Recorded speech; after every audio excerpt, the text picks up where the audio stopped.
welcome to another edition of the Podcast Discovery Show Live.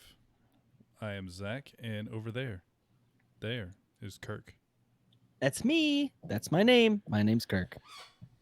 And we're a podcast that talks about podcasts and other things we discovered. Yep. And it's spooky time, so that's what we've been doing is talking about spooky podcasts. Now, Zach, before we even get into it, did you think this was a scary podcast? I didn't think it was scary. I liked it. I like the It's more like spookiness. it's. I mean, I guess we'll talk about it, but it's more like a creepy. Like, oh man, that's creepy. Yeah, I mean, I didn't cry or anything. I mean, I did a little bit, but it had nothing to do with the podcast. It was unrelated. No, but I thought I like it, but yeah, no, I haven't really. I don't know. I wonder if you'd have to check out because I know there's a lot of audio dramas, which we have trouble. There's not a lot of meat on them bones when it comes to discussion. Like the discussion of it's tough. We could. I don't know. I've tried to think of ways that we could do something like a live stream of us talking about like an entire thing of a audio drama, like an entire season of it, where we kind of can do like a season recap like you would with a TV show or whatever else. But I just don't know the best way to like approach it, I guess. It is complicated because I agree. I really like audio dramas and I would like to feature more of them. But it's just really hard to discuss an audio drama. And so other than just give like a synopsis of every scene by scene, and it's just no one wants that. They could listen to it and it's better than us telling you what they did in the show. Yeah, no, more what I'm thinking is like book club style, where like we do like each episode we have like a discussion of our favorite parts of the episode and stuff like that. Where it's more like a companion piece and less of like our normal show. I haven't quite figured out the best way to do it, honestly, but I feel like some of the audio dramas would probably be scarier, like in the traditional sense, than this type of show. And I mean, I've read Let's Not Meet. I've read like the creepy pastas and stuff like that. So yeah, I've read the creepy pastas. I didn't know that Let's Not Meet was I actually listened to this podcast for a while before finding out that it was a subreddit like creepypasta.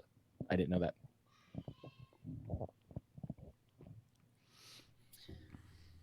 I do like that it's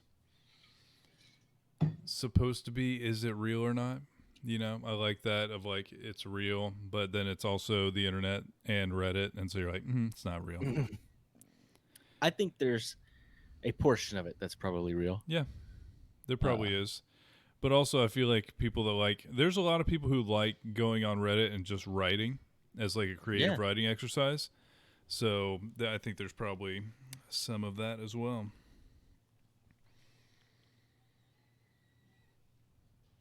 So I discovered, well, I didn't discover it, but I have decided what the thing is that I'm baking this weekend that I've wanted to make for a long time and just haven't done it because it's a lot of work.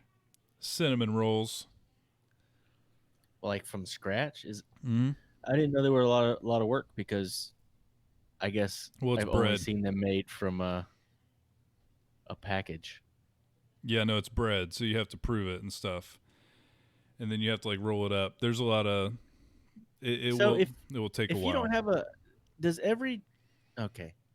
It's gonna sound real dumb. Is that drawer at the bottom of an oven, is that considered a proving drawer? I don't think so. I think it's a warming drawer. You could probably use it for that, but it's not very big. Then what do you just put it out like on the counter? Yeah, and that proves room temp. Some people say that you can put it in an oven without turning it on because it's hotter than room temp because it's like insulated.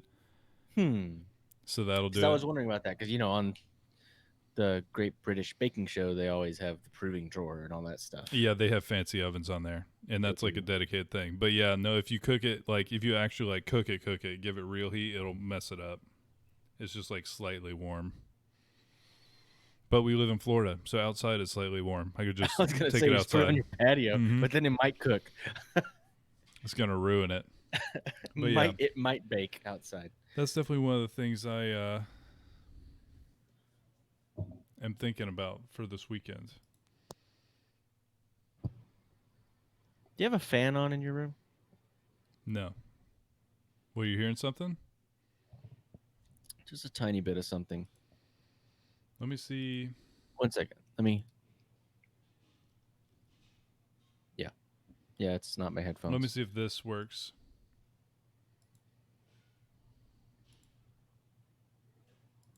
Do you still hear it? Yes. I don't understand why it would be doing it.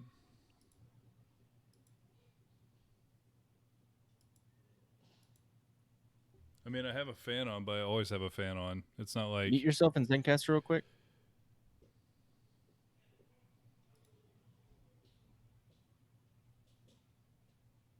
You muted yourself? Yeah. I still hear it. So it must be something else. And I turned my mic off.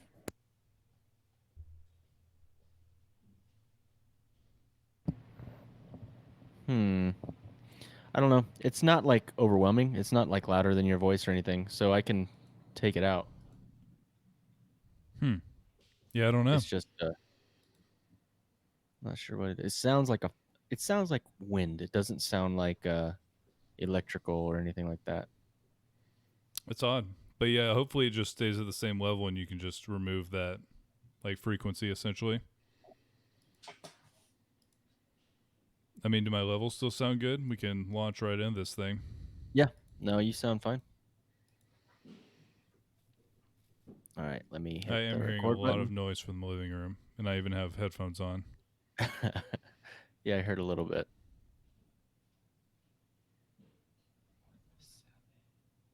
Now it's bothering me. I'm not gonna let it bother me.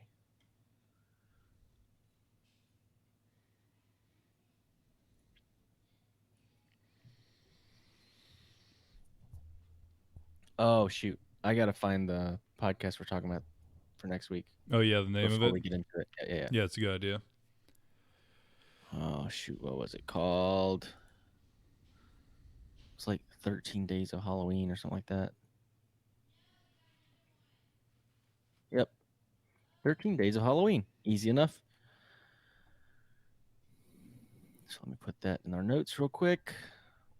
That does make it simple. That it's fairly easy to remember.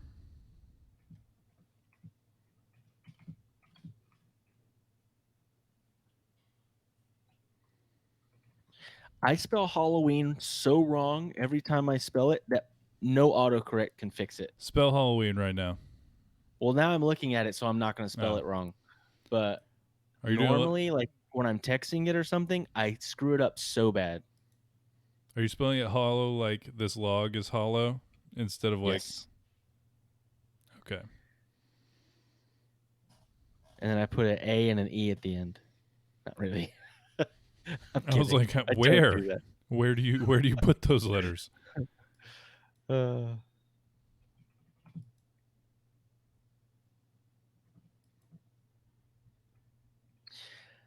um, putting. You know what? I'm gonna leave this up, and I am going to read the synopsis when it's time to do that.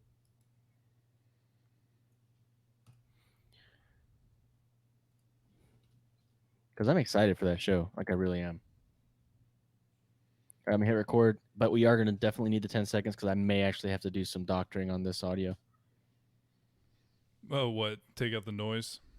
Yeah, because I don't know what it is, but there is something that's There's a just chance you're not even gonna pick it up. We'll see because of how Zencaster works.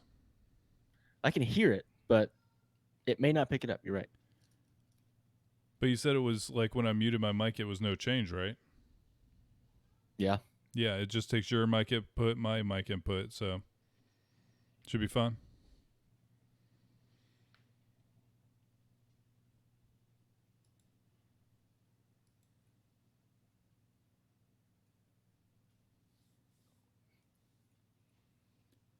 I love how I just stopped doing the numbers. I just No, I mean I can just look at it. Oh, let me make sure I have the notes up here.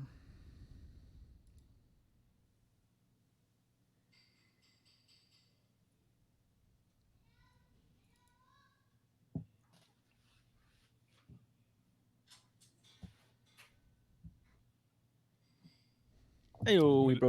broke 1,000 views finally on our Twitch stuff. Oh, nice. 1,003 views. I'm hoping that you can't hear everything that's happening in the living room right now. We'll see. I can hear some of it. I can't tell what it is, but I hear something. I'm hearing just general kitchen noise and baby yelling. Something's happening. Yeah. All right, ready? Let's do this. Welcome to the Podcast Discovery Show, the podcast that's about other podcasts, where every single week we have a book club style discussion about a show that we recommended last week. And at the end of the episode, we're going to recommend a brand new show, and we want you to go check it out. And then we're going to talk about that one next week. I'm Kirk. And I am Zach, and this week we are continuing our spooky month where we try to scare ourselves with podcasts. And we are listening to and discussing Let's Not Meet in the episode, season 1, episode 8, called Attic. Yeah, so I've actually listened to this show for maybe a year and a half now. Around, I will say I don't listen to spooky podcasts all the time. I do save it for this time of year. Like I just do. I don't know. It's just in my head. It's just a thing that I do. And I'm not a big true crime guy. I like this kind of stuff even more. You know, just I like urban legends or like astonishing legends, like that show we've talked about before, Mm-hmm. That's a and good one. and stuff like that. I like that kind of stuff. Or Spooked. Oh God, the narrative podcasts get me so good. But it's a scary narrative podcasts. Scarative. Scarative. There you go. But this show is one that I've wanted to talk about, but I wanted to wait for spooky season to be able to talk about it. It's hosted by Andrew Tate. It's a great indie podcast, just like us. And I really like his. I will say this: I've listened to a lot of podcasts like this, and it's really difficult to not get in like a weird rhythm when you're reading something like that. Yeah, definitely Like is. I found one where I really like the guy's voice and he's telling a story, but there was this cadence to it, and I just couldn't. It takes me out of the immersion so bad. Yeah, I could see that. No, I think And that is one of the things that after listening to a billion podcasts, you start to pick up on like the little details. And so, yeah, having somebody that you enjoy how they present a story and you aren't taken out of the immersion by how they're reading it. And some of the small stuff, like kind of the sound design and just some of the small elements people will put into a show, really do end up kind of mattering. And I feel like that is something that since that's what we try and do for our shows, just listen to shows, you do start to pick up on that. And I feel like it's the same with like audiobooks and stuff too, where sometimes you'll have a reader who just it doesn't click with you and then you have a hard time hearing it. And yeah, this show is not anything like that. no, I like Andrew's voice, and he had a special guest on this episode. Her name is Sapphire. She has a YouTube channel and a podcast called what is it? Something Scary I think is so. the name of, at least that's the name of her podcast. I think she has like different named stuff on YouTube, but um she was really good at storytelling too. Like Yeah. that's why I picked this one, because I actually had reached out to him on Twitter. I'm like, "Hey, what's your scariest episode?"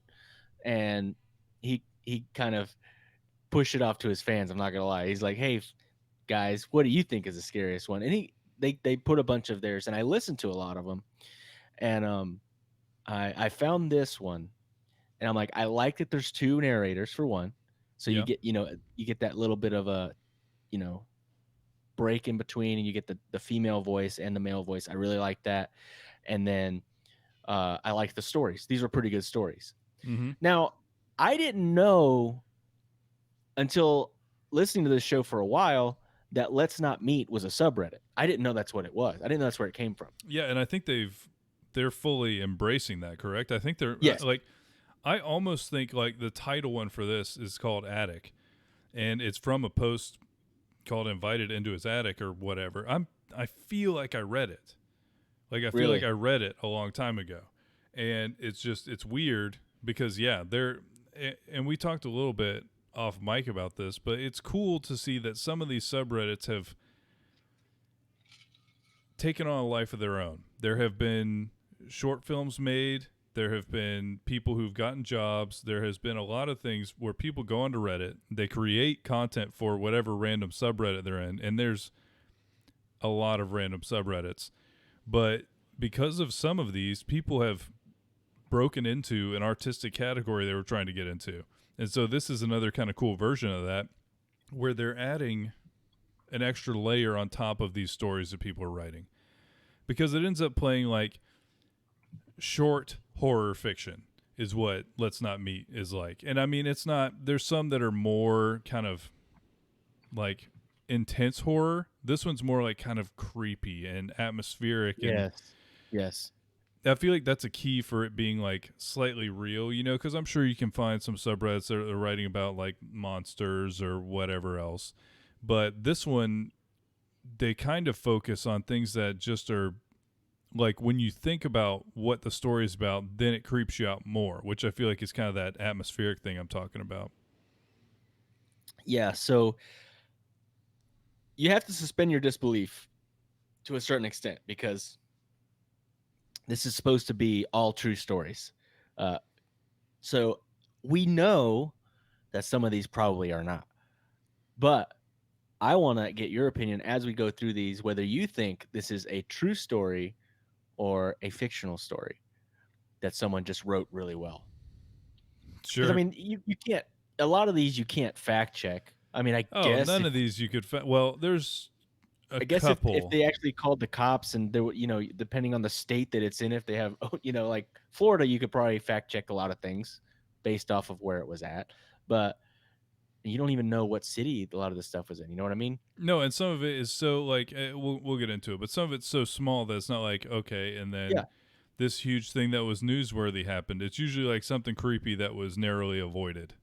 And that's the thing. It's all narrowly avoided. So it's not going to be a news article most of the time or anything like that.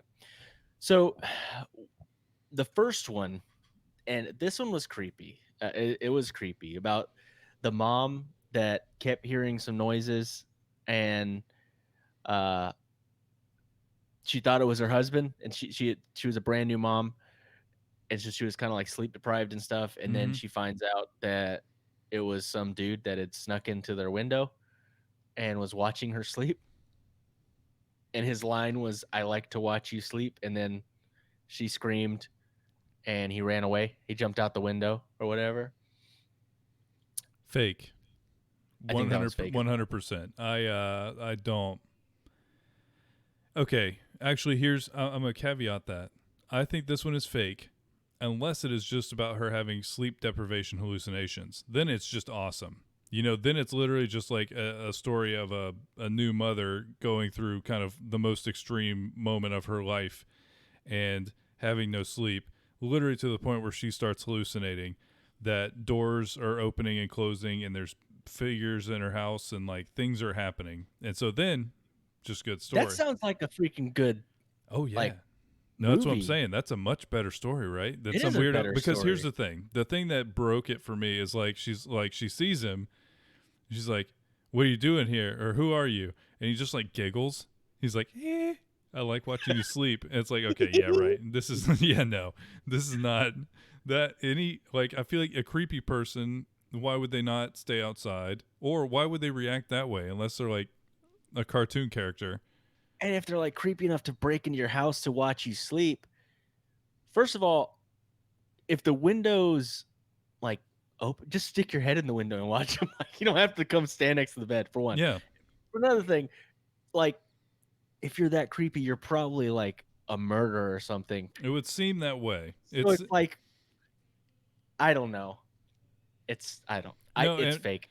I to think that one's yeah, fake. to add another caveat to this, it doesn't make the story any less well presented. Like it's a really well presented story. It's fun to listen to, but yeah, I don't think that one's real. But And I hope that this doesn't offend Andrew when we talk about whether we think the stories are real or fake, because it doesn't mean that the stories weren't good. no, the show's great. I think it's a fun thing to discuss, Yeah. a fun little part to parse about the stories. Then they talked a little bit about the. I'm probably gonna get the order wrong because they weren't in order right on the description, because I was watching the description as I was listening to it. But they talked about the nanny that tried to kidnap the girl through like voodoo ritual or Mm-hmm. whatever. Yep. I think that one is plausible. Yeah, I mean, realish. You know, like how do you confirm or deny that some nanny was crazy and tried to kidnap a little girl? That happens. That happens for sure. You know, it's that most of these I feel like they do leave it blurred enough that you can't really tell. Yeah, and this one was read by Sapphire. She really did have a good reading voice. Like she really did. She didn't have any like I said, no like weird cadence or anything when she talked. No, and I Um, really appreciate people that can narrate. You know, it's it's very difficult. difficult. It is. It's really And difficult. that's why LeVar Burton doing what he does every single all the time since we were children is like mind blowing.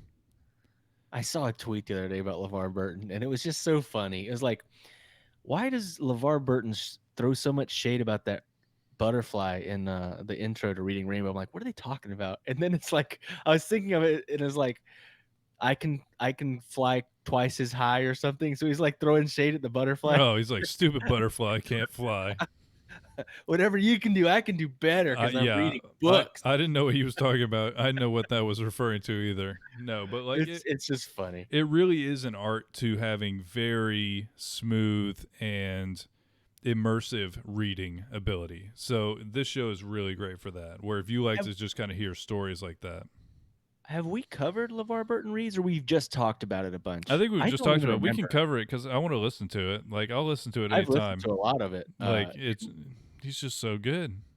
He's amazing. Well, the other day, or not the other day, a few months ago, when COVID had first hit, he was live streaming every single day, reading kids' books Mm-hmm. for kids. No, he was live streaming twice a week. One day was for kids, and then one day he would read like a young adult novel for adults. Uh, Just because he so he had wanted like, to. yeah, Just because because that's the LeVar people Burton. that the people that watched Reading Rainbow are now grown-ups. Mm-hmm. And so that was his. I don't know. It was great. It was Just great. because he's a amazing person. Uh, and then, okay, this one is creepy. I think this one's real. This is just my opinion. It's Oh, this one could totally be real. the little girl that was real creepy in school, and was saying that she was sisters with that other little girl. Mm-hmm. Her name was Ellie. The little girl's name was Ellie. And she said we were in the womb together. She's like, look, we have the same veins. You know why? Because we were in the womb together. And it was creepy. It was like a real like There was a this girl's couple got of some mental these. issues. Oh, it's literally the next one we're going to talk about. There's a couple of these that are directly about like, is someone crazy or not?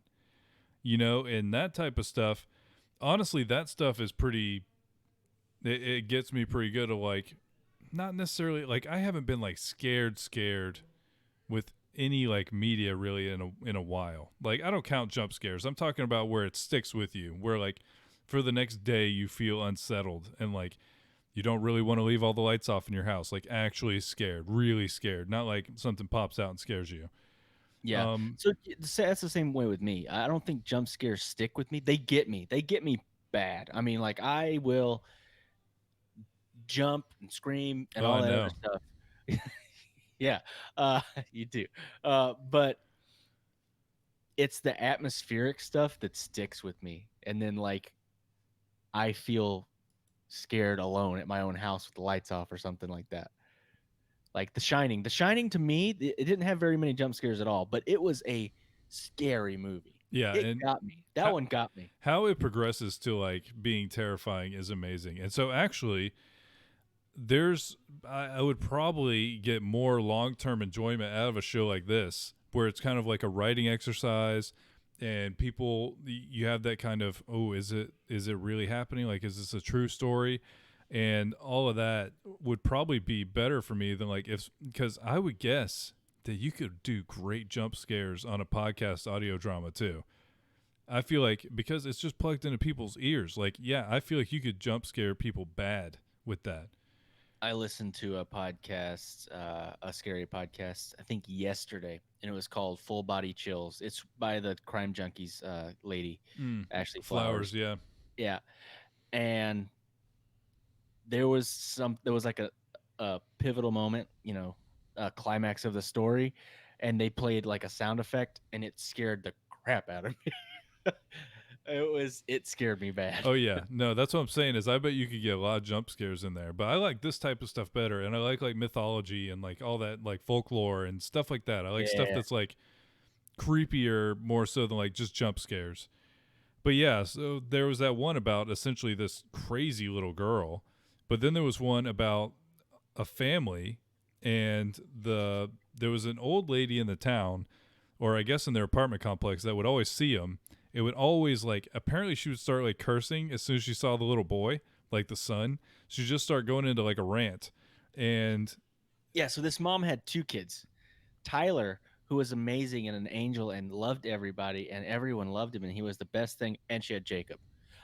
Did you notice that in the story? that she Like kind of was like, and then also Jacob, multiple times that went on in the story. I was like, dang, this mom's got a favorite. yeah. Even at the end, she's like, and Tyler's 18 now, and he's still so good, and he's still such a great boy, and he hasn't changed at all, and everyone loves him. And Jacob's 19. It was like, what the heck?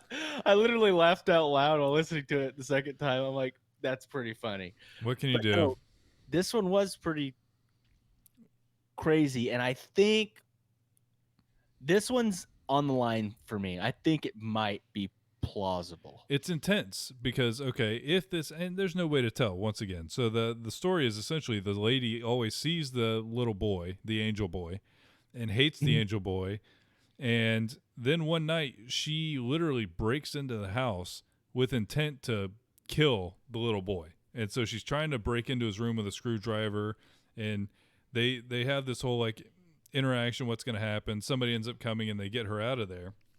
To me, the part that made this interesting and the part that made it so like I mean that could happen is she was extremely mentally ill.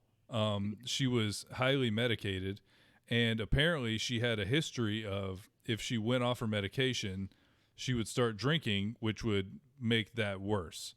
And the like all the detail on the end of this really made the story for me. So after she was admitted when this happened because she was off her medication, she apparently said that the little boy reminded Yeah. her of a child that they had lost, and she kept hearing from them that she had to kill the demon boy because he couldn't be alive. And them, like disembodied voices, a whole them of talking, that's usually like schizophrenia. And so, like, if we're talking somebody that's extremely unwell and off their medication and abusing substances, having a psychotic break, that's not like extreme fiction land. That's a real thing. Yeah. Yeah, I mean, that one, it did seem pretty plausible. The only thing that got me, and it was my sticking point on whether or not I thought it was real or fake, was the sticky door. The Oh, the door that just sticky door. wouldn't open. You know what I mean? Yeah. I Ah, and man. I couldn't tell if that detail was exaggerated to like make that, because that's like the moment, the scary moment, because Yeah. she was literally trying to open the door and it was sticking. But like if it sticks once, okay, but it's not as exciting of a story. So I couldn't tell if that was embellished for the sake of the story or if that was the because then at the end they added all that extra detail that really made it like as you're hearing the rest of the detail throughout the story, you're like starting to get the picture of what's happening here, and it made it pretty cool. But it was a good one. Yeah, no, I liked that one. That was probably one of my favorite ones Mm-hmm. because it, it it felt the most realistic, at least. Um, Invited into his attic. I guess the title track for this episode. It was one of the shorter ones. It was pretty short. But if this one was real, it's terrifying and scary and really morbid. Mm-hmm. This is a morbid one. Oh yeah. So basically, what was it? This little girl was at her neighbor's house Mm-hmm. at a friend, which was her friend, and the dad like tried to get her to go into the attic, and she said she just felt uncomfortable. And she said she was little; she barely remembers it very well, and she said his face looked wrong, like he didn't look normal. So she started going up there and she got scared and ran away and ran home. And she told her mommy or whatever. And then the next day they find out that the dad had got his daughter to go up in the attic, or his kid. I don't remember if it was a girl or a boy, and had murdered the daughter, murdered his whole family, and then killed himself in the attic. In the attic. Yeah, no, and they found out the night of, like the night that happened, because she woke up, or he or she, I can't remember if it was a boy or a girl that he was trying to lure into the attic. But whoever the storyteller was woke up in the middle of the night because their mom was holding them and crying, and then they looked out the window and they saw that there was cops all around the house. Mm. So the mom figured out what happened and went and got them out of bed and was just holding them crying. Once again, pretty cool storytelling. That's what I'm saying. This is a really cool show, and they It's a good story. It's morbid and sad and scary. This one's I think the one that scared me the most, and I think that's why it's the namesake of it. It's just creepy, mm-hmm. Yeah, no, Real. but it ends up like it really is enjoyable to like hear all these stories because yeah, they're extremely creepy, and I feel like the stuff left unsaid is almost the main stuff. You know, you start to put together pieces differently than a lot of times you would in other storytelling shows. So it's pretty cool. I like it a lot. Yeah. And then they had one story at the end, and it was just called The Face. And honestly, I think this one's definitely real. This sounds like a Florida man story, dude. It's just some creepy dude in a woman's bathroom, is what it was. That's all it was. Yeah, no, and that the weird one I guess with that was that the security guards didn't care or they knew who it was. They're like that's I could not figure that They're out. probably like, it's Tuesday, of Oh, it's course. Frank. It's Tuesday and Frank's doing his bathroom check. He does it every week. Just settle down. Like I didn't get that part at all. But other than that, yeah, that's creepy dude doing creepy dude things. I didn't hear anything that was like, I mean, how they described the face gave me a terrible mental image. But Hmm. other than that, it wasn't anything like supernatural or anything like that. Yeah. So that was the whole podcast. Then Andrew interviewed Sapphire about her show and stuff like that, and it was a good interview. Mm-hmm. They talked about her Yeah. starting a podcast, her starting when she started with YouTube, and I can relate a lot because he was talking about how he hated listening to his old stuff when he first started and stuff like that. Yeah, ours is behind a paywall now. We don't have to Yeah, worry if you about want it. to listen to that, then you got to be a patron. We've got some new PDS shorties going to be recorded soon. We just found some really good shows Oh, to they're talk. so good that we went back and forth about like should we just like actually cover this? But we feel like we also want shorties to be cool. We want shorties to be good Yeah, too.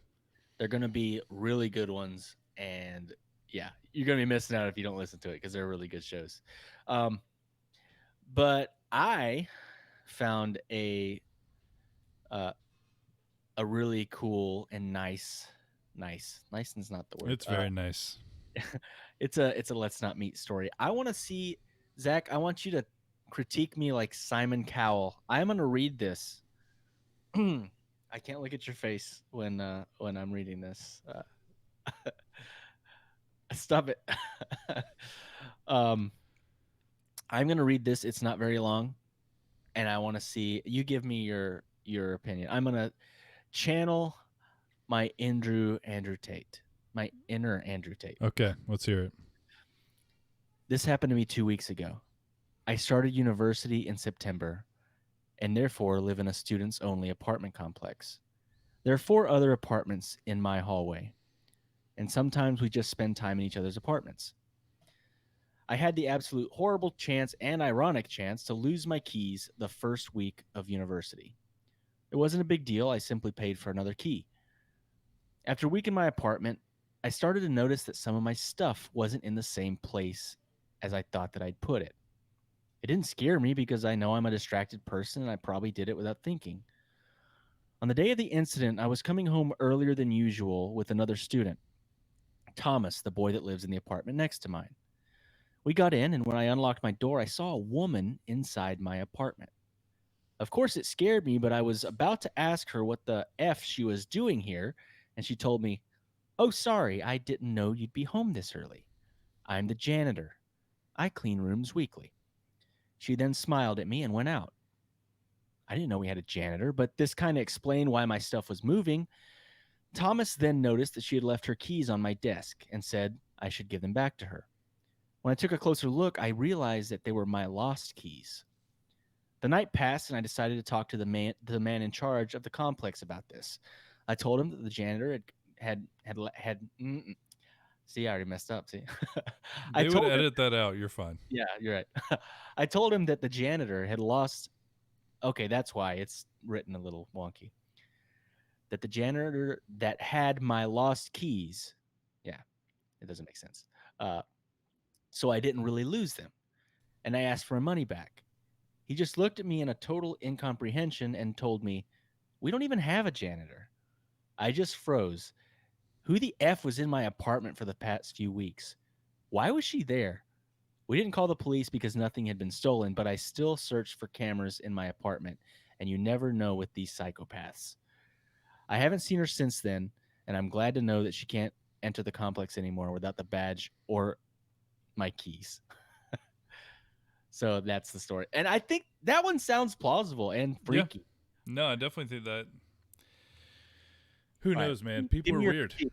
Give me No, your critique. that was good. That- Sounded good. Ayo. We just need some like spooky music underneath. All right, Andrew Tate. I'll come on your show anytime and read a Let's Not Meet story with you. And I didn't even get to read one. So Kirk ripped me off. I ripped you off hard. I'm going to put out a bonus episode this week of me just reading one of these in out of spite and vengeance. So no, it was a great. So I wanted to go with the creepy one this week, like one that's not like a ghost story or monster story, something more realistic on that end this time. But I am so excited, and to be honest, we're flying into this one a little bit blind because when we record this, it hasn't released yet. But I'm so excited about it. My best friend Aaron Mankey, who I told how to make guacamole. I don't know if I've told you guys about that time that I met Aaron Mankey and I told him how to make guacamole. I'm kidding. I've told you guys a million times. We definitely talked to him a couple times. He's a nice guy. No, but he was super nice, super gracious. We have been able to meet him, but I really love all the work that he does. He puts a lot of thought into the work that he does, and he has a really good team behind him. And he's gotten a lot of attention because of how much work he puts into his stuff. And he's got a brand new show that's going to drop on the 19th, which is, this will be, you'll hear this once it's already dropped. But if you're watching the live stream, this hasn't dropped until Monday. It's called Aaron Mankey's 13 Days of Halloween. Yeah, so really, instead of our normal format, what we're going to do is we're going to go into this one with you. There's a new show out by the guy who made Lore, and we're all going to listen to it together. We don't know that we like this show, but odds are good. Yes, odds are pretty good. I'm going to read the synopsis real quick from Spotify. It's really short. Let me write an edit down for my burp. I was wondering what that was. Ooh, it's a lot of burp. I don't like that. Had some tremors afterward. Some aftershocks.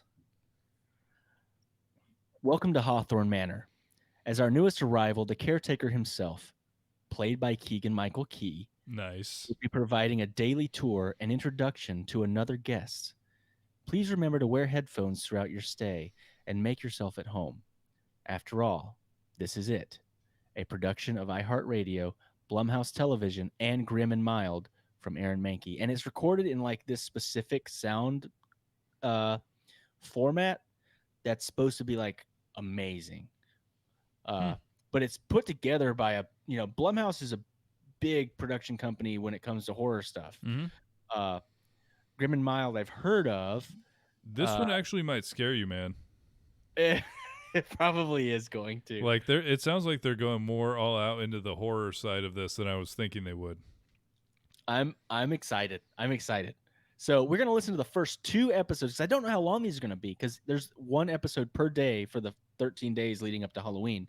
So we're gonna listen to the first 2 episodes of 13 Days of Halloween, and we're gonna talk about those next week. Sounds good. And I'm excited and a little bit scared. yeah, no, it should be a fun time. And remember, There's always more to discover. talked over you on that. My bad. No, it's all good.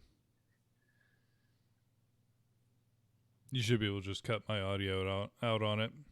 I think we did a really good job of not just giving synopsis on everything and actually discussing stuff. Mhm. I was really worried that it was going to be difficult, but I think we did a pretty good job. Yeah, given no, I think it was all right. What did we end up at? Oh, 31. 30? Yeah, Like, it's perfect. man. We're going to probably end up at like, 28. It's going to be nice. Because we have one edit point, which is a burp. One edit burp. One edit burp. Okay, I'm thinking I would like to go grab a beverage. Beverage? All right, I need to use the restroom real quick. All right, we're gonna throw up the Be Right Back screen then, and we will. It probably 2 minutes. We'll be back and ready to roll into the next one. And then if anybody's interested, we're playing games after this. We see you in there.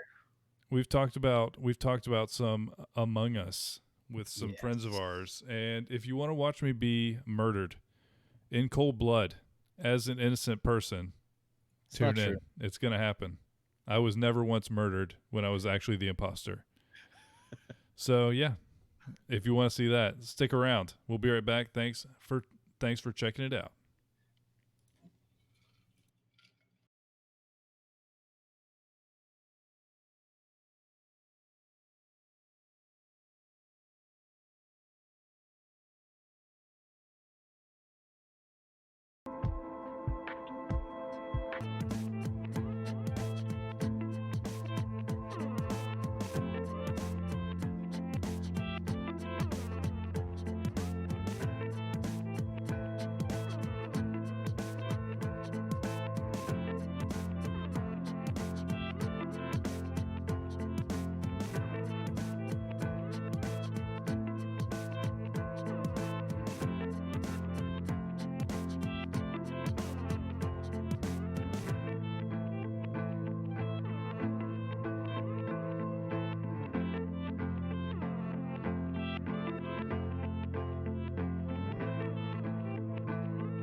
This is Halloween. This is Halloween. Halloween. Halloween. I did that to Leah the other day. It got stuck in her head like I did it to John the other day at work. And then, no, it worked. It worked. She got it. She got it stuck in her head. But then she decided to get me back. What'd And she sing? she sang Baby Shark, and it made me mad. I hate that song so much. She's like, "What can I sing to get stuck in your head that would not go away and you would hate?" I see the Twiggly Bits has arrived. Hi, Twigs. Go ahead. And she remembered I hate Baby Shark, and that's what she commenced to sing. Baby Shark is definitely worse than Yeah. This Is Halloween, No, for it's sure. definitely worse.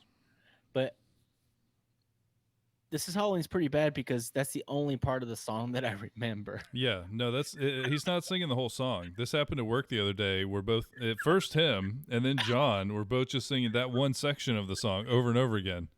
This is Halloween. This is Halloween. Halloween. Halloween.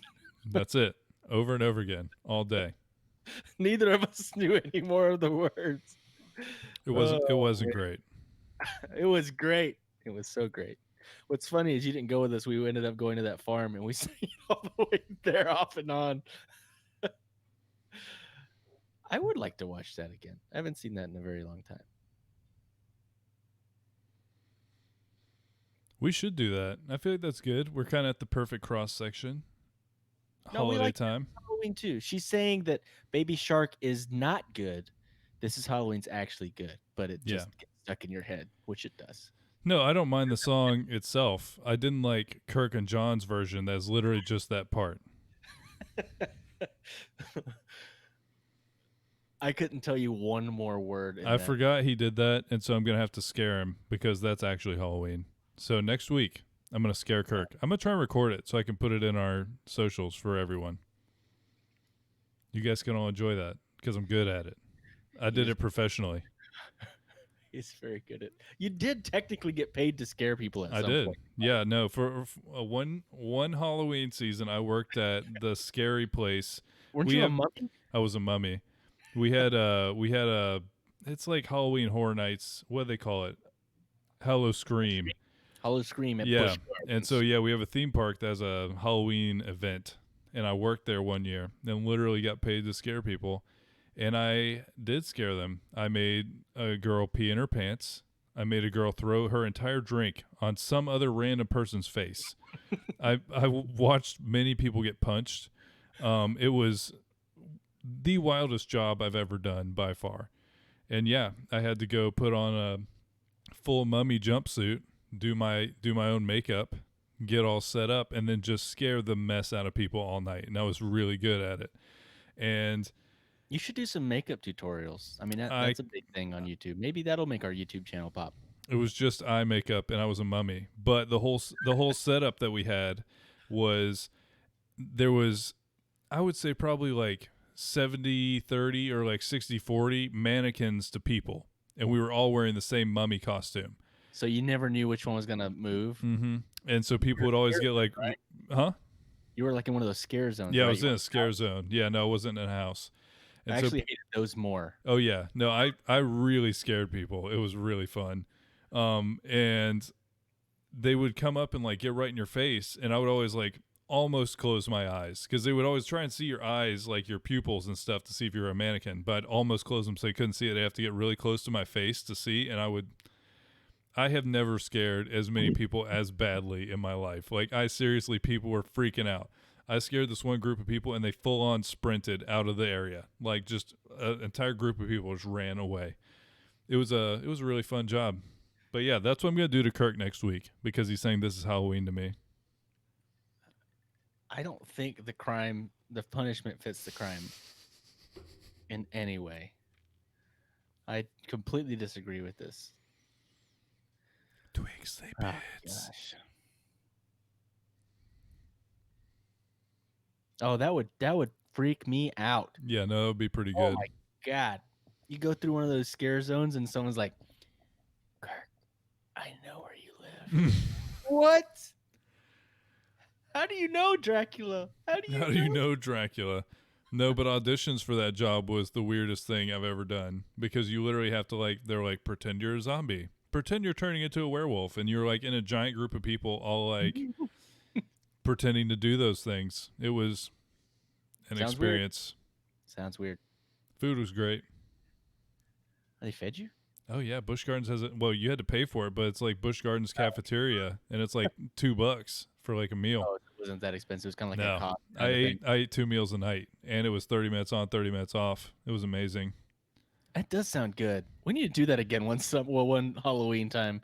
Didn't you say the hours kind of sucked though? Because it's like nighttime till like Yeah, and I mean it's for like 2 months. So yeah, it's every weekend night, including Friday, and then like close to Halloween Mondays too. And yeah, I'm not like crazy tall, but then they'd be able to tell that I wasn't a mummy immediately. But I'm tall enough that they thought I was a mannequin, and I'd scare them, and they'd run or punch somebody in the face.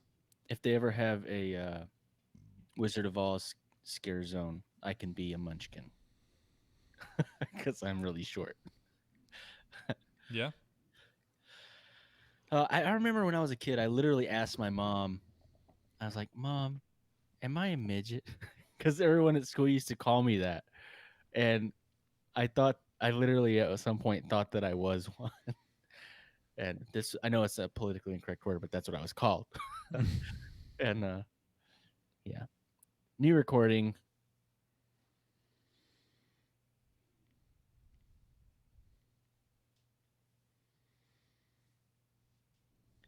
Did it set up the new recording thing for you? Because I think it's doing that thing where it's trying to start a brand new one. it did not. I think you're muted and Skype still, by the way.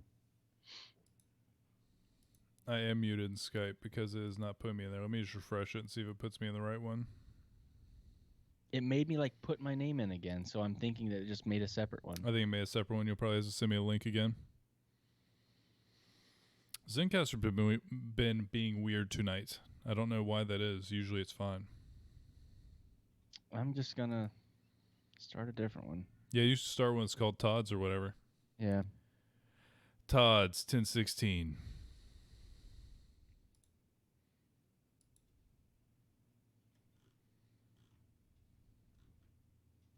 Invite. Copy link. Oh, I almost put it in random rather than send it to you. Then You we have should like put it random. Then all these jabronis can be in here with us. Dylan be like, "What this link? Who this? Who this? How'd I get here?"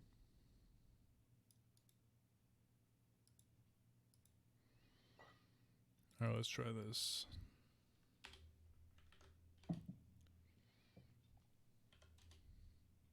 All right, seems good. All right. Muted Skype.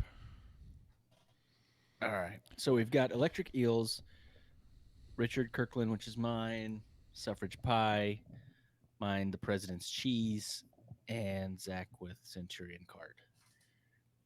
No band, correct? No. Okay. So yeah, let's jump in.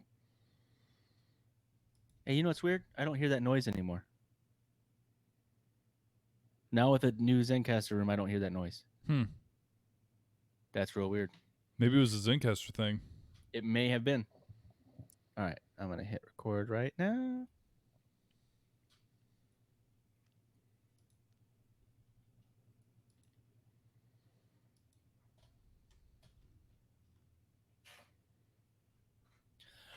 Welcome to the Other Discovery Show, the bonus show from the Podcast Discovery Show. But this one, it's not about podcasts. It's about all the other things we discovered throughout the week.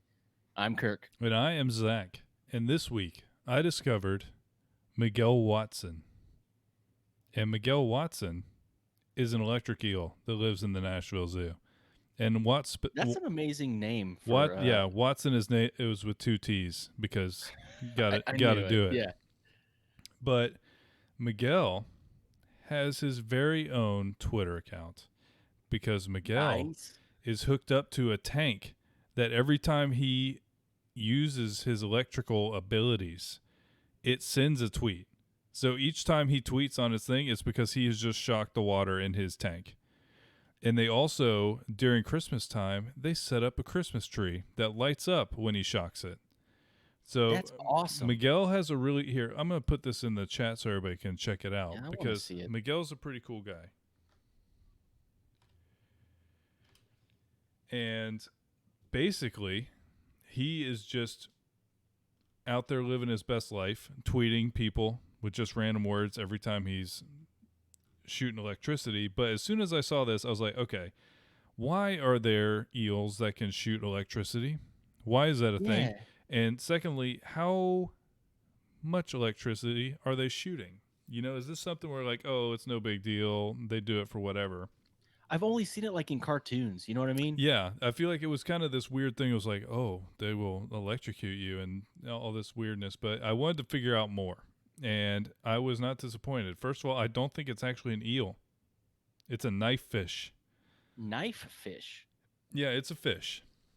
It's just an eel-looking fish, and they have a lot of weird physiology. But obviously, the one that I immediately scrolled down towards is how are they making electricity? Like, what is happening? And then, like, how much? So, when they find prey, they send a signal, and it's all this is all just like craziness. And it's amazing that people have even figured out that this is how it works. It opens ion channels in their nervous system, allowing sodium to flow through. The reversing polarity, you reverse the polarity, and then it creates electric potential, and then it generates an electric current similar to like a battery, like how a battery would work. Really? And then all of these stacked plates all do the same thing. So they have thousands of 5 to 6,000 of what they call electroplaques, and that can generate a shock of 860 volts and up to 1 amp of current. So it's no little thing. I think that they can literally light you up pretty well, because the reason they do this is for two different things. They'll put out low voltage, just kind of general shockies out, and then that like makes all the prey in the area move out of whatever they're doing, just move so they can find stuff. But then when they're going to like kill something, they can literally lock up their prey's bodies. Like it's enough electricity they can they can stun stuff. And Really? Almost like, well, yeah, like electric shocking the water. I've heard mhm, of that. Like some people have used that for fishing. scientific testing. No, like the scientists will do that to like tag fish or something like that because it doesn't kill them. It just paralyzes them for a little bit. But yeah, basically 860 volts is likened to a stun gun. Oh, What? and that type of voltage can be felt for quite a distance because it's water, which is a great conductor, I was wondering about that. and is a common risk for aquarium caretakers and biologists. And because, okay, also people know that there are electric eels, and they're like, I want one in my house. And so the way that you catch them is you literally, I think you mess with them enough so that they like their electrical organ in their head like literally exhausts everything, and it gets tired and it can't shock you anymore. But it essentially it's uncommon even in aquariums for there to be an electric eel because they are electrical, and They are. that is all kinds of problems. But no, it was just a really cool thing. I couldn't find anything else that generates its own electricity like that. But literally, researchers at Yale and the National Institute of Standards and Technology are studying how this works because they want to see if they can find a way to use this to replicate how they're creating electricity to power like medical implants and microscopic devices. So in the future, we could see the type of electrical generation that these eels have used for like medicine, things like that, for future technologies. That is fascinating. I've always wondered about electric eels. Like I said, I've only seen them like in cartoons and stuff. I didn't know anything about actually how they did what they do or how strong it was. So, a little curveball. We had a request for a specific discovery that I mentioned as a mini disco when we were streaming the other day about sloths. and I did find an article specifically for it. So we're going to talk about sloths' pooping habits. All right, Uh, let's go. you won't believe the horror sloths go through every time they have to poop, and here are some highlights. Sloths might appear to be living their best lives, but scientists have revealed that their pooping habits are a thing of nightmares. Now, this is spooky. This is my spooky one of the week, This okay? is very spooky so far. Given their slow movements, some meals can take sloths up to a month to digest. So technically, I was wrong because they poop every week, but it takes a month to digest what they're pooping. uh, a sloth can lose 1/3 of its body weight from pooping. Yeah, an ordeal that can be compared to childbirth. Oh God, this is going way off the rails. Okay. Uh, Sloths climb down from their trees and do a little poo dance to dig a small hole to poop in. That's the thing is like sloths are very slow animals. We know that. I mean, that's what they're famous for is for being slow and derpy and nice. And the problem is they're also have this. I listened to a podcast that was talking about the why this hasn't evolutionarily been gone from sloths because they have to climb down. It's in their nature to climb down from the tree, dig a hole, and they're so slow. So this is taking forever, and then poop, and it takes them forever, and they have to Be at like I said, it's risk like the whole time. giving birth to a child, but it's a poop It's child. a Uh, terrible, terrible image. but yeah, so sloths poop once a week, and it looks terrifying. And there's actually a video in this article, and it's considered not safe for work, which is not something I want to watch about a sloth. That, I mean, is it just the sloth pooping? I think so, but it's probably somehow graphic. We'll save that for Discord later. But it is fascinating. I mean, it really is. I mean, these animals that are so cool and they are cute. They're cute in this weird, like goofy way. Also, they're disgusting. Did you know that? Like They are they pretty have nasty. their I've heard that they have like their skin, their fur or whatever, has its own microbiome because there's so much bacteria and stuff that lives on the fur of a sloth because they're just gross. No, and I think that's partially on purpose, right? It makes them not very tasty for anything. Yeah, so I've heard they stink real bad and stuff like that. But yeah, so that was a bonus disco that now is canon about sloth poopies. Well, sometimes you got to learn about things. So, on a completely unrelated note, obviously, um, I read an awesome Atlas Obscura article, actually Gastro Obscura, um, that's basically about suffragist cookbooks. Have you ever heard of this? So Okay, during the suffrage movement, so women's right to vote, women correct? trying to earn the right to vote. So this was the main times this was going on was late 1800s to early 1900s. Although it really, I think that everything actually kind of locked in literally 1965, where people could actually just vote. But before that, they had a couple things that went through. There was like, for instance, like they would make it so that yes, people could vote, but they would do things like making it there was a fee to vote or there was like an intelligence test to vote and things like that. Oh God. So there's voter suppression. But basically, this is about there was cookbooks released in 1886 called the Women's Suffrage Cookbook, and all of this was written by large suffrage leaders of the time. So there was a lot of women who came forward and were very vocal in the idea that they wanted to be able to vote, which all of this is ridiculous to even think about this being a conversation, but it was literally only 100 years ago that we were having this conversation. It is crazy. You know, we feel like we've come such a long way, and we have in a lot of ways. But if you look back, we've come a long ways in a short amount of time. There's some things that people are act like, get over it. We're so much farther than that. That's so long ago. And you look back, you're like, no, that was almost in our lifetime. Yeah. Some of the stuff that we talk about was like in our parents' lifetime, Yeah, at no, least. That's my not. great grandfather would have been alive during like the same time period that they were talking about.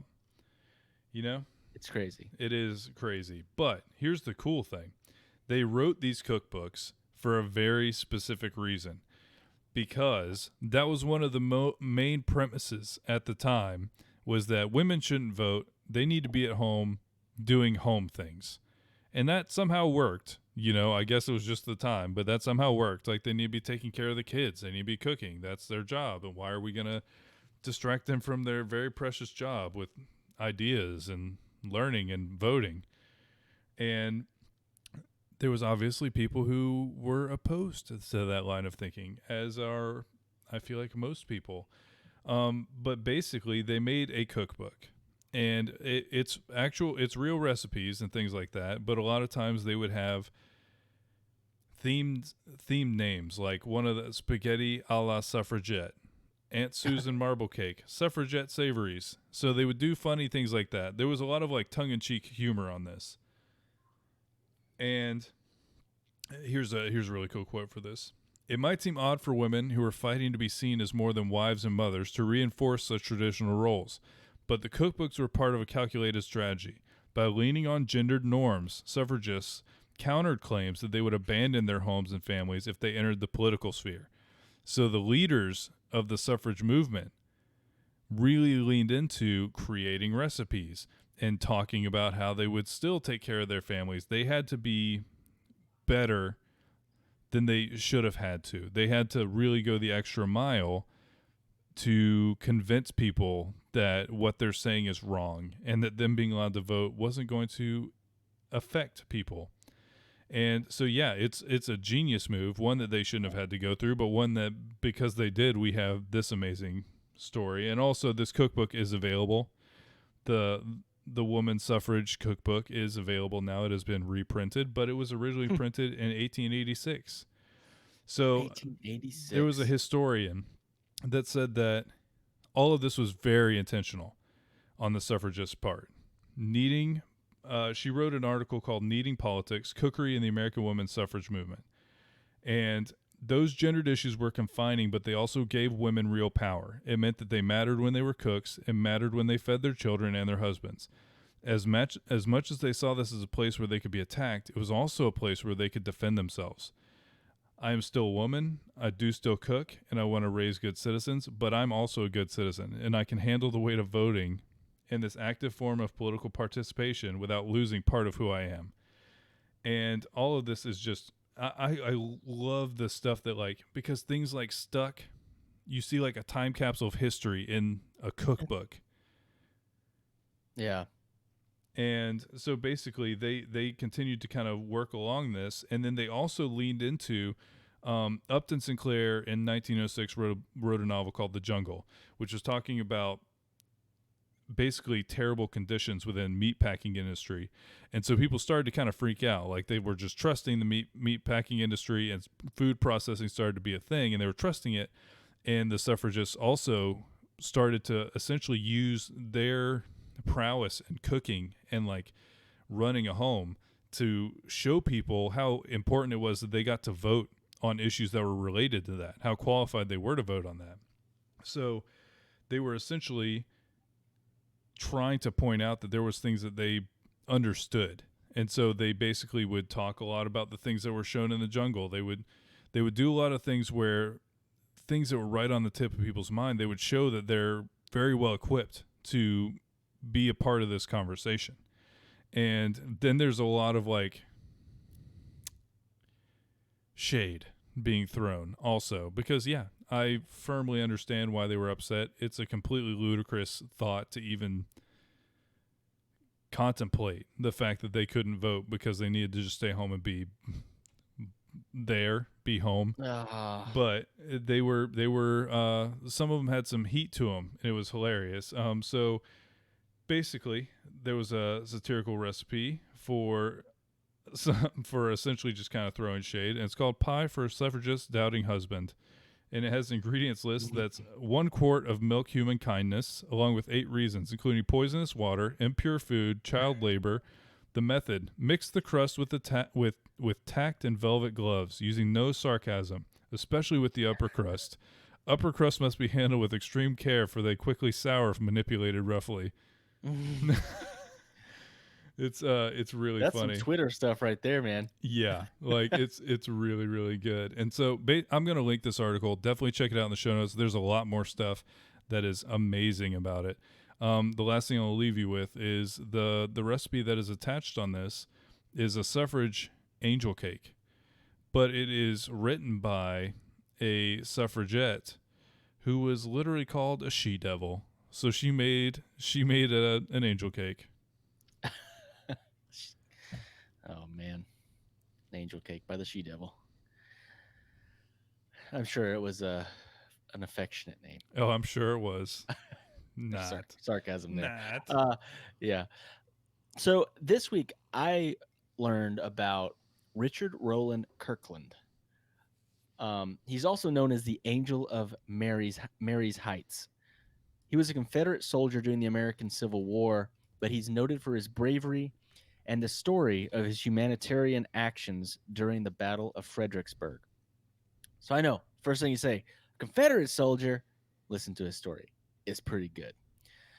On December 13th, 1862, Kirkland's unit had formed at the stone wall at the base of Mary's Heights, near Fredericksburg, Virginia. In the action that followed, he and his unit were had inflicted many casualties on the Union attackers. On the night of December 13th, walking wounded made their way to the field hospital, while those who were disabled were forced to remain on the battlefield. So it's like all these people just hurt and dying in no man's land.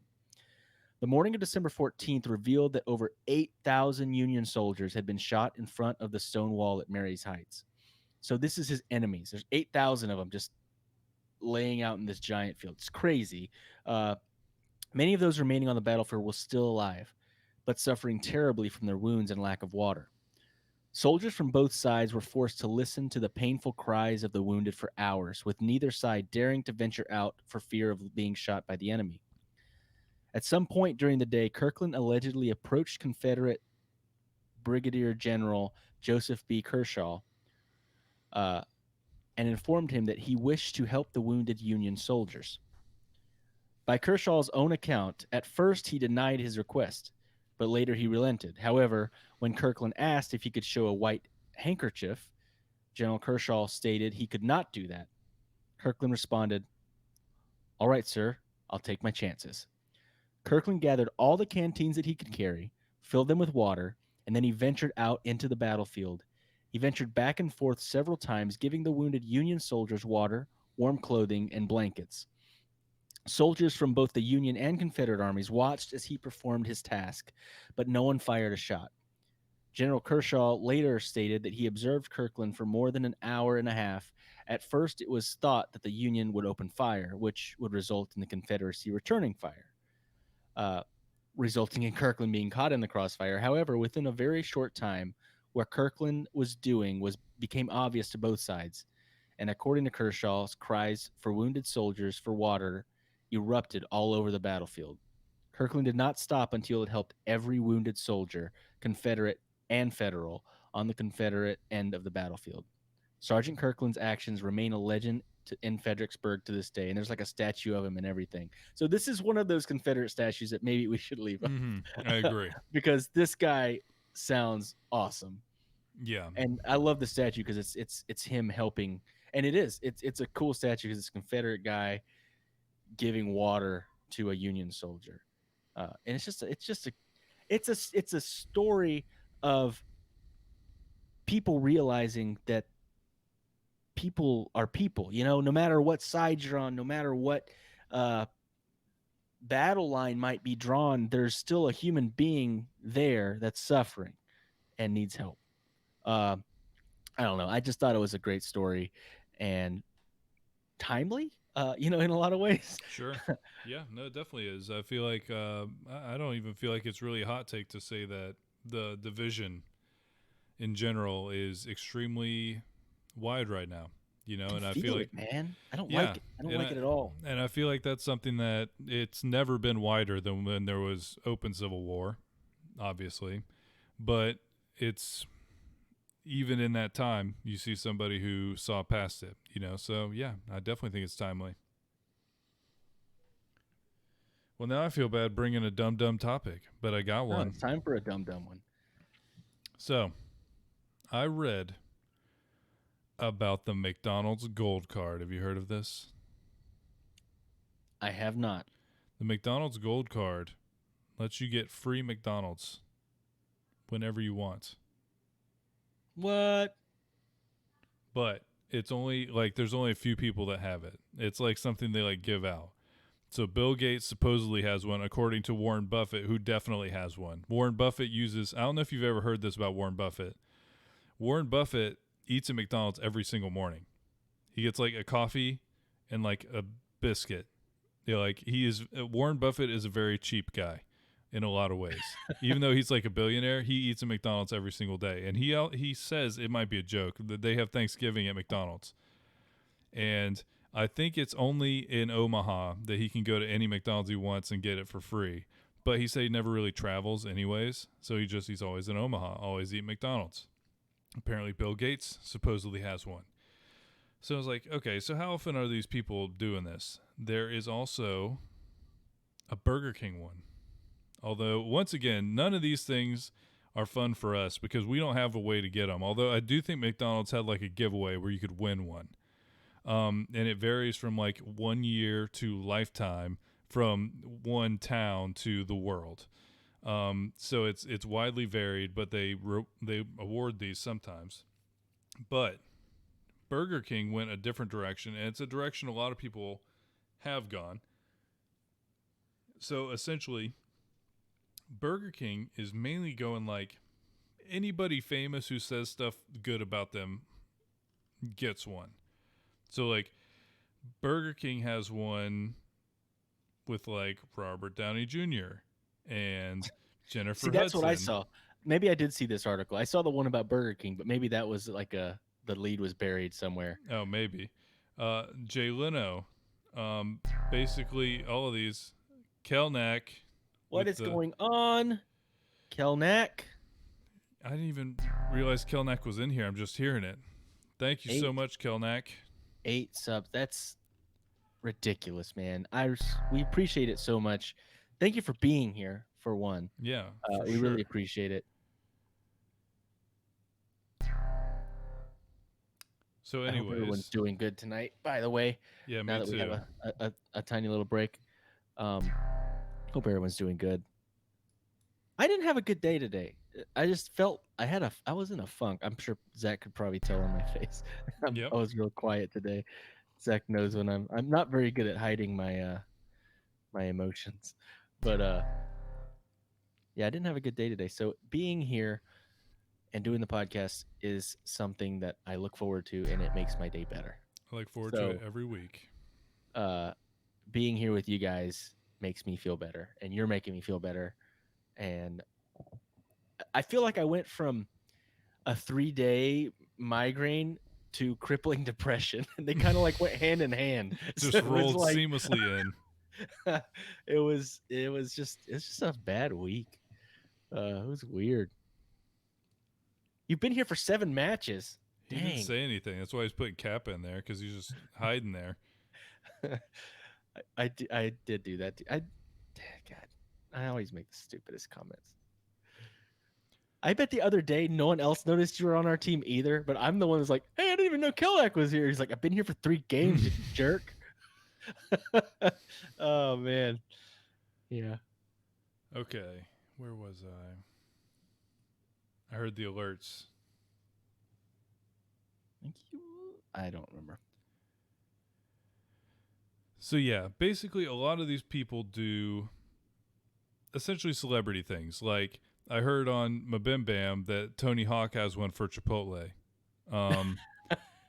And I would want that one. I would want the oh Chipotle yeah. one. No, I definitely out of all the ones that we've talked about, Chipotle for sure. Okay. Question. Where would you want it? Where would you want it more than ever to have unlimited of a card, a gold card to a specific restaurant? That's a tough one.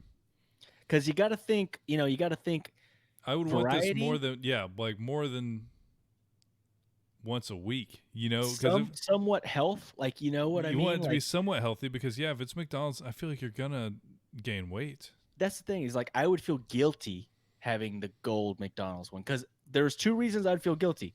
One, I'd feel fiscally irresponsible if I didn't use that thing every single day, and then two, I'd feel physically irresponsible if I use it every single day. It's a lose-lose situation in my brain. Yeah, I mean that's the thing is like, would it be delicious to have one for Zaxby's? Yes, but you would balloon up, and by the end you'd probably hate fried chicken, and that's a terrible thing. So you got okay. Can I have one to Seoul of Korea? Oh, that would be so good. Because then I Yeah, can mix it yeah. up. Then some could be Korean food. healthy, then some could be not, then some could That's what be I was thinking. Something like that. My no man, you got a good one. That's a good one. yeah. I would do Seoul of 'Cause Korea. I think the ones that I'm thinking of are like either a barbecue place or something like that, and I don't think I can barbecue would be help good. there. But It's here's I the thing, think it's healthy most of the time. and I feel like I would get sick of barbecue, and that once again hurts me to even think about. I know it sounds so cliche, but my dad used to love the place, and there is a good variety. I like Outback. Like I'm not Not crazy. a Their bad steaks idea. aren't amazing, but they They're have not bad. fish. They have the ribeyes are good. Ribeyes are good. You just got to get a good cut of a good cut of meat. You get a Outback special, which is a Is it a piece of sirloin? rubber. I don't know what it is, but it's very tough. And you have to order their stuff like rare, otherwise it's gonna be burnt. Yeah. No, they won't even give you a rare. Yeah, if you order a I rare, know. you're getting like a medium. No, that's what I say. I always order one slot down from what I want at Outback because they're always gonna overdo it. Yeah, they Anyway, will. but They they don't do have a trust good people to know what they're variety, talking and about. they have somewhat healthy food. They have garbage food, and they have somewhere in the middle. I think I could do Yeah, Outback. that's good. Is there like a one? Do you remember Cheddar's? Did you ever get to go there when I Oh was down man, here? Cheddar's is so good. There's still one Cheddar's in would be. Lakeland. Is There's there? still one in Lakeland. Cheddar's would be on point. That's what we need to work on. Okay, we need to find a way to get either Seoul of Korea, Outback, or Cheddar's to give us a card for us constantly promoting their shows, or for Their shows. promoting their restaurants. Do they have shows? I'll do that too. I don't care. I just want the card. I'll sell out for a gold card Oh yeah, any day. 100%. I will tell you guys about how good my meal was at Outback if they give me free meals. I'll tell you that they're doing it. I'll be full. It'll be full disclosure, but yeah, I would do it. All right, I have one more card that I have to tell you about because as I was looking at all these random Celebrities with cards. memberships, I So are found these supposed to be real? yes, no, those are all real. Okay. Yeah, they're not widely available. They're kind of case by case, but they're real. And this is also real. The Centurion card from American Express. It is buck wild what you can do. First of all, we need not get our hopes up for this card. It is the most exclusive card in the world. It includes elite personalized concierge and shopping services. Yes, you heard that right. With your credit card, you have a concierge. What does that mean? Whatever you want. I read one article that literally they said there was like 3 things they wouldn't do. And one was like harm a child. One was like go I can't it was I it hope was not. no, it was like extreme things. But other than that, like one person, there was stories that one person needed sand from the Dead Sea for a school project, and they sent a freaking courier on a plane to go get it and mail it to them. What? Like I'm talking, this is the rich people stuff. Like this is the 1% rich people stuff. It has all kinds of crazy stuff. But oh, by the way, they said they won't obviously they won't hurt children or whatever. But if you want to go to a brothel, you just have to go to one in a legal state. But Okay. they'll book it for you. They'll book it for you. They'll take you. They'll figure out like you're all good. It is by invitation only. It costs $10,000 to initiate the account. It costs $5,000 per year, and there's no bonus rewards because you get a concierge. To be honest, that is not as much as I thought. You get complimentary elevation to elite status of all hospitality brands, So like Hilton, Marriott, everything, everywhere you go, you're in like whatever the secret VIP lounge is. And basically it's just this crazy thing. It's I don't know. It, it's it's wild, and I don't think that it's anything that we will ever want, need, or be able to purchase. But I just read about it and it was crazy. No, we're gonna get that one day I wouldn't buy with that all of our podcast money. even if I had that much money. I wouldn't want that with it. No. Um, there's an exclusive club at Disney that it's like $10,000 a year. You have to be on a waiting list for like minimum like 4 or 5 years to get in there. It's stupid, and it sounds like that. Just like it's you're in the club just to say you're in the club. You know what I mean? Yeah, I do think that's kind of what this is. And they actually made that Century card because in like the late 90s there was a rumor that there was something like that, like the most exclusive credit card that people were getting hyped about, and so they just made it because people wanted it. It's like I think that someone made an app, like an Apple application, and I think it Are you was talking like about the 10,000. Jewel? I don't know. I could be saying it wrong because I don't remember the story No, it really was well. literally just like a Jewel screen that you But would it just was show. literally just like the icon of the app, and it didn't do anything. But it was like $10,000 or Mm-hmm. something stupid. But it was just about having it, and people actually did it. We need to do that. I mean, Stupid people Twigs, did it. I'm pretty Can sure you that make got us a? banned. It did. I think so. Make us one of your amazing icons, and let's go make a ridiculous amount of money because rich people are stupid a lot of times. We need a giant emerald in the middle of a screen, and that's all. That's all it takes, really.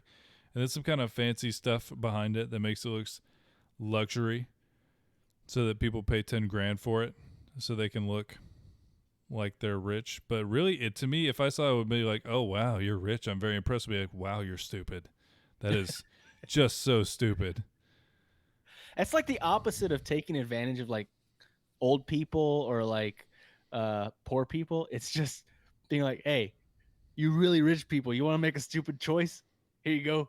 Make a Welcome, stupid choice so that I can welcome be to the expensive. fire festival. That Yes. is literally what it was. Oh man. All right. Well, that was a lot of really good discoveries, and it was fun. That was a fun one. Oh yeah, let's sell stars.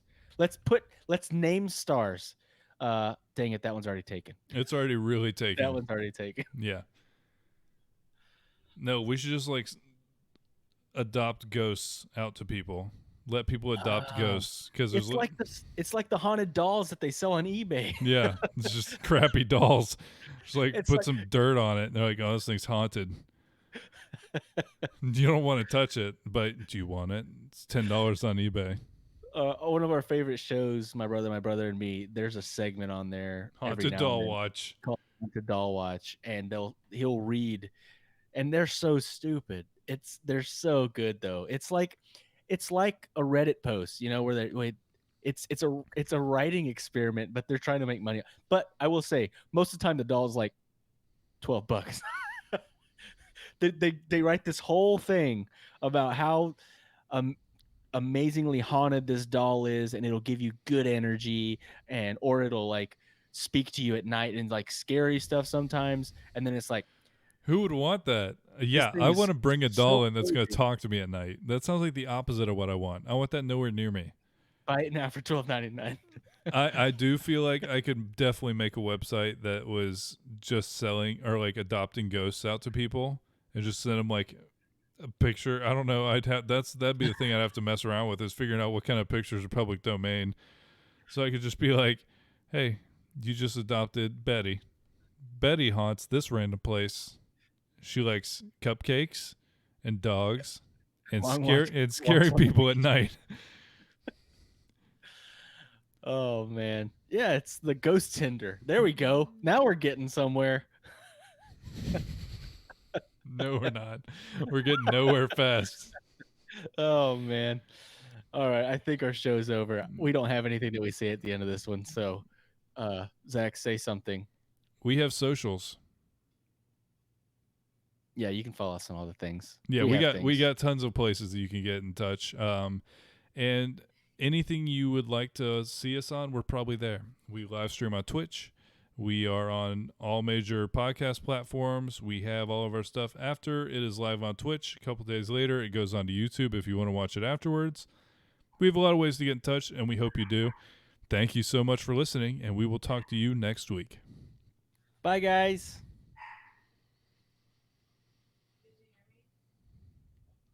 Ah.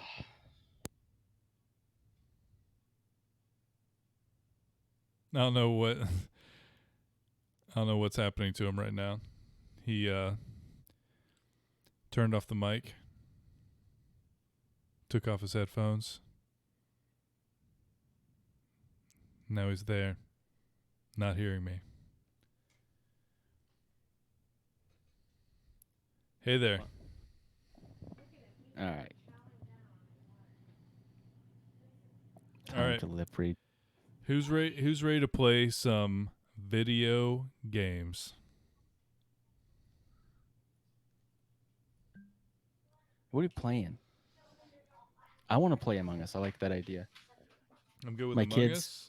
My kids got impatient, and now they're ready to play. So Good for some we have- Overmans. Oh, we we have have an extra some, 2 players. we have a 2 surplus. I said maybe they could play like 1 or 2 games with us. Not on comms. Not on comms. Okay. So yeah, Kelneck, Twigsley, Bunny Cat. If you want to play some Among Us, get ready. We're about to head over to the Discord. Everybody who's checking out the stream for the first time, thanks so much for checking it out. We appreciate it. We stream 4 times a week, sometimes more. Podcast on Fridays. Chill Sundays on Sunday. Then Kirk streams on Tuesday. And then we do it again Friday. Sometimes I get bored on Saturdays, and I just randomly stream. Yeah, this week we're going to be Don't working count over on the Kirk. weekend, so we don't know what's going to happen. We both might stream from work. We both might. We don't really know what's going to happen. But we'll be around, and we appreciate you guys joining the stream, being part of it. We're having a great time doing it, and we're going to be back. And what we do now is we're going to switch over to gaming stream. And so if you just stay on this channel, in just about 2 minutes, it's going to switch over. Just hit refresh, and we're going to be back, ready to play some games. But yeah, thanks so much for hanging out with us, and we will be literally right back. We hope you all We will stick be around for right back. some video games. It's going to be fun.